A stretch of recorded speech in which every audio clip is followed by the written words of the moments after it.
This road is called the Oshiri bypass. It's a 2-kilometer road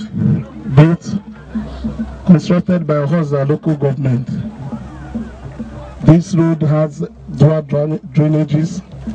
It has dual carriageway, 2 sides. It has curbs by the 2 sides. It's a sample road in Ebonyi State.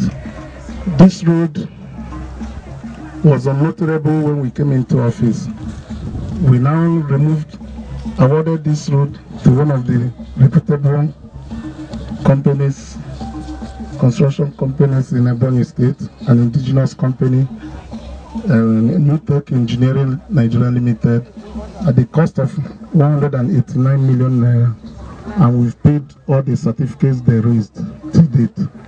They removed the whole of the topsoil because this is a salt land, and our topsoil is very salty and bad. We don't have money to do stone-based asphalt road. So what we did was to remove the whole of the topsoil. Then we now fill the road with sharp sand, because we have a very good quality of sharp sand mixed with limestone in Oshiri. We used it on this road and we feed it. Then we now applied a very good laterite, and before doing the asphalting. And I show you this road can stand the test of time. This is the little we have done for the people of Oshiri local government. Not only the road, inside the local government, we are equally working and asphalting the local government. And I want to tell you, and I appreciate our dear governor, I want to thank him for what he has done for Ebonyi State, for what he has done for Oshiri local government. We are just learning from him. Honorable Minister, by next week, we are going to start another mega project in Oshiri local government. We are learning from Oshiri. He has done unity bridges, he has done roads, markets, and every other thing. In Oshiri local government, we've done roads. We are starting a unity bridge, 2-span unity bridge in Okpose, maybe Okpose by next week.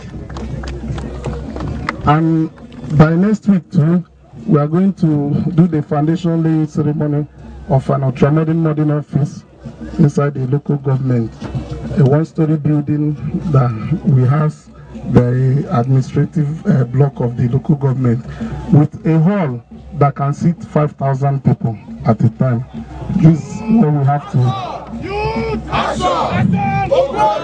That's where we are starting by next week. So I want to thank our leader and our dear governor for showing us the way, and we are doing very well. This is just what the Oshiri local government is doing, and every other local government in Ebonyi State are doing the same thing. Thank you and welcome to Oshiri local government. To you, sir. What's your relationship with the youth organizations? Because we understand that they're shouting youth clubs and all that. What in other states they have been proscribed? What is the relationship between you and these youth clubs and other clubs in terms of making your government work? The relationship we have with them is that we've created the enabling environment to empower them. We run so many youth empowerment programs in Oshiri local government and Ebonyi State in general.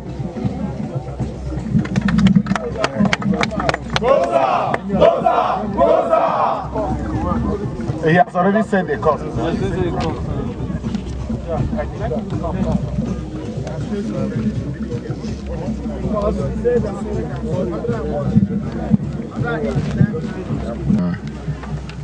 Since we came into the state on the National Good Governance Tour, and we're happy because in Ebonyi State we don't only have 3 tiers, we even have 4 tiers of government, and the 3rd tier must perform if the 4th tier is going to have any results. Look, are recognized in the Constitution of Nigeria, and they get money every month from the federation account. Even the Shopee program, the money we have saved from the partial withdrawal of subsidy on petroleum products is shared among the 3 tiers of government. Part of the problem we have had in our democracy is that local governments are not responding effectively to the needs of the grassroots. If this country is to develop, if our democracy is to make impact, local governments must work. They must also perform those duties that they used to perform. Local markets, primary schools, local bridges, roads, sanitation. These are the areas that local governments, even partly agriculture. So if local governments don't perform these roles, then we will not be able to succeed to carry development to the grassroots. In Ubueu, the state government has already opened roads to most parts of the state as we keep going around. So what is left is for local governments to now take those roads to the next level.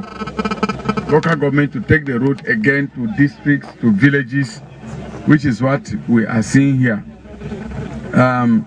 One area that we want to see local governments do much better is in primary education.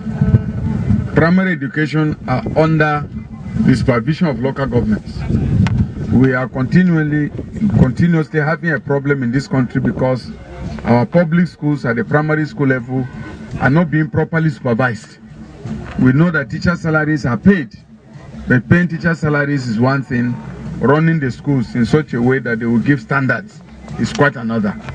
And it's the responsibility of local government chairmen and the various heads of departments of primary education to go around and supervise what happens in primary schools. At the level of the federal government, Your Excellency, the President has already supplied textbooks to all public primary schools in Nigeria. Every child in the public schools should have mathematics, English, general science, technical education, technical knowledge, and all those books have been supplied by the federal government to the universal basic education.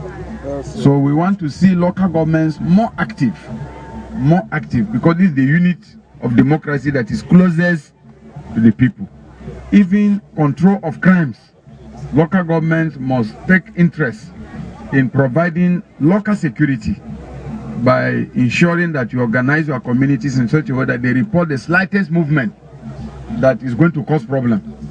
And if there are children within the community that you know have doubtful character, you tackle them before they go to the level of creating problems for the community. So we're happy to see this first local government project, and I hope before we close up we'll see more. But I understand that this thing is also being done in all the local government areas. So that means that the governor is organizing you and is asking you to do what he's doing at the state level. We are happy with this. Thank you very much. Honorable, simply to join you in commending our council chairman. Like he said, we normally interact, and the asphalting of the premises of the various local government headquarters, one of the things we discussed at different meetings. They are doing more, like you observed, but we never stopped to inspect any of them. This is the first of such, and I join you in thanking him and commending him. This is also the home of my deputy, and I believe they whisper to one another. So, so we are happy for this synergy that exists between government at state level, government at the local government level, with the federal government as well. So that's all we have to say for now as we continue on the journey. Thank you, Chairman.